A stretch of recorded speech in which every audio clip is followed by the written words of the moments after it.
மருத்துவமனையில் சிகிச்சை பெற்று நலமடைந்த முதலமைச்சர் மு.க.ஸ்டாலின் தலைமை செயலகம் சென்ற நிலையில் ஆதிதிராவிடர் மற்றும் பழங்குடியின நலப்பள்ளிகளில் பயின்று புகழ்பெற்ற உயர்கல்வி நிறுவனங்களில் சேர்ந்த மாணவர்களுக்கு மடிக்கணினிகளை வழங்குகிறார். அந்த காட்சிகளை காணலாம்.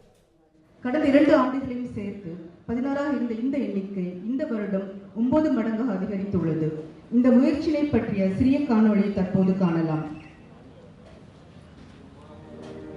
கல்வி நாம் போராடி பெற்ற உரிமை. படிப்பு ஒன்றுதான் உங்களிடமிருந்து யாராலும் பறிக்க முடியாத சொத்தாக அமைந்திருக்கிறது. நாம் அடுத்த தலைமுறைக்கு கொடுக்கும் செல்வத்தில் தலை சிறந்த செல்வம் கல்வியே. இது தொடர்பான கூடுதல் தகவல்களை தருகிறார் எமது செய்தியாளர் கார்த்தி. வணக்கம். உயர்கல்வி நிறுவனங்களில் சேர்ந்தவர்களுக்கு முதலமைச்சர் மு.க.ஸ்டாலின் மடிக்கணினிகளை வழங்கி வாழ்த்து தெரிவித்து வருகிறார். முழு விவரங்கள் என? முதலமைச்சர் மு.க.ஸ்டாலின் அவர்கள் 10 நாட்களுக்கு பிறகு சென்னை தலைமைச் செயலகத்தில் நடைபெறக்கூடிய நிகழ்வில் பங்கேற்றிருக்கிறார். உடல்நலக்குறைவு காரணமாக மருத்துவமனையில் சிகிச்சை பெற்று வந்த முதலமைச்சர் அவர்கள் கடந்த ஞாயிற்றுக்கிழமை வீடு திரும்பினார். அதனை அடுத்து இன்றைய தினம் தலைமைச் செயலகத்தில் நடைபெறக்கூடிய பல்வேறு நிகழ்ச்சிகளில் பங்கேற்பதற்காக முதலமைச்சர் அவர்கள் தற்போது தலைமைச் செயலகம் வந்திருக்கிறார். முதல்கட்டமாக தலைமைச் செயலகத்தில் 10வது எண் நுழைவாயில் பகுதியில் அமைக்கப்பட்டிருக்கக்கூடிய அந்த விழா மேடையில் அவர் இந்த நிகழ்ச்சியில் பங்கேற்றிருக்கிறார். இதில் குறிப்பாக தமிழகம் முழுவதும் பல்வேறு மாவட்டங்களில் ஆதிதிராவிடர் மற்றும் பழங்குடியினர் பள்ளிகளானது செயல்பட்டு வருகிறது. இந்த பள்ளிகளில் நடப்பு கல்வியாண்டில் பயின்ற மாணவர்களில் 135 மாணவர்கள் பல்வேறு நிறுவனங்கள், அதாவது உயர்கல்வி நிறுவனங்கள், பல்வேறு நிறுவனங்களில் அவர்கள் சேர்க்கை ஆணைகளை பெற்றிருக்கிறார்கள். அவர்களுக்கான அந்த மடிக்கணினி மற்றும் பாராட்டு சான்றிதழை வழங்கக்கூடிய நிகழ்வானது சென்னை தலைமைச் செயலகத்தில் நடைபெறுகிறது. இந்த நிகழ்வில் முதலமைச்சர் அவர்கள் பங்கேற்று அவர்களுக்கு மடிக்கணினி மற்றும் பாராட்டு சான்றிதழை வழங்க இருக்கிறார்.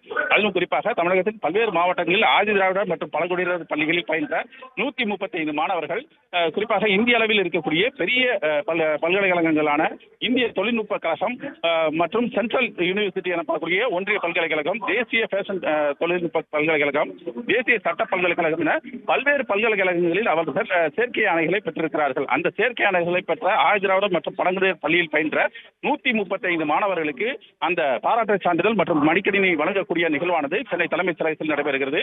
அதனை தற்போது 10ஆம் எண் நுழைவாயில் பகுதியில் அமைக்கப்பட்டிருக்கக்கூடிய விழா மேடையில் முதலமைச்சர் அவர்கள் இன்னும் சற்று நேரத்தில் வழங்க இருக்கிறார். இதற்காக முதலமைச்சர் மற்றும் துணை முதலமைச்சர் உள்ளிட்ட அதிகாரிகள் மற்றும் துறை சார்ந்த அமைச்சர் ஆகியோர் வந்திருக்கிறார்கள். இன்னும் சற்று நேரத்தில் மாணவர்களுக்கு அந்த பாராட்டு சான்றிதழ் மற்றும் மடிக்கணினியை வழங்கி முதலமைச்சர் அவர்கள் இந்த விழாவை துவங்கி வைக்க இருக்கிறார். இதனைத் தொடர்ந்து காவல்துறை சார்பாக பல்வேறு திட்டங்கள், முடிவுற்ற திட்டப்பணிகளை துவங்கி வைக்கக்கூடிய நிகழ்வும் சென்னை தலைமைச் செயலகத்தில் இருந்தவாறு முதலமைச்சர் அவர்கள் மேற்கொள்ள இருக்கிறார்.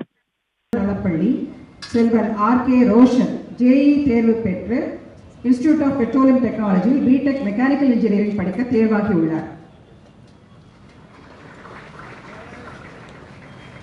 தேனி மாவட்டம் குன்னூர் அரசு ஆதிதிராவிடர் மேல்நிலைப் பள்ளி மாணவி எஸ். கயல்வெளி கியூட் தேர்வில் வெற்றி பெற்று தில்லி பல்கலைக்கழகத்தில் மிராண்டா ஹவுஸ் கல்லூரியில் இளங்கலை படிப்பிற்கு தேர்வாகியுள்ளார்.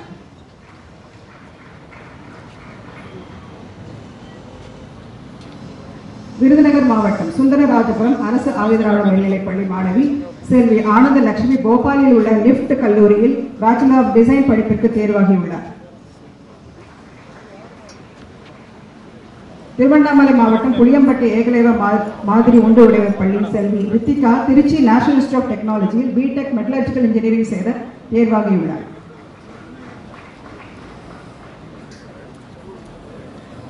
சேலம் மாவட்டம் வெள்ளிக்கவுண்டலூர் அரசு பழங்குடியினர் ஒன்று உடையவர் பள்ளி மாணவர் S. Sathish Trichy National Institute of டெக்னாலஜியில் பிடெக் மெக்கானிக்கல் இன்ஜினியரிங் படிக்க தேர்ச்சி பெற்றுள்ளார்.